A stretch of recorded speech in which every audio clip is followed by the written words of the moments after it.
હાજી ખેડૂત મિત્રો, આજે 39 મગફળી આપણે કાઢવાનું ચાલુ કર્યું છે અને આ રીતના છે. આપણે 5 વીઘાની માંડવી કાઢી લીધી. 39 મગફળી આ રીતના તમને દેખાય.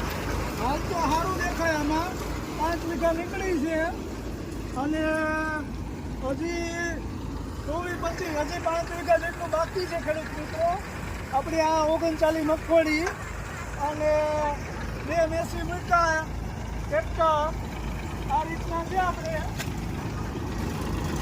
આ રીતના છે અને ફૂલ ભરાગર મગફળી દાણે કમ્પ્લીટ તૈયાર આ રીતના છે ખેડૂત મિત્રો. બધી મગફળી અને સારામાં સારું હાલ તો દેખાય છે. 5 વીઘાની નીકળી, 5 વીઘા હજી બાકી છે. એસો ચાલુ જ છે. દયાન મૂક્યું છે આપણે નિમજીતભાઈ બારડ વાળું. બરાબર. જય માતાજી.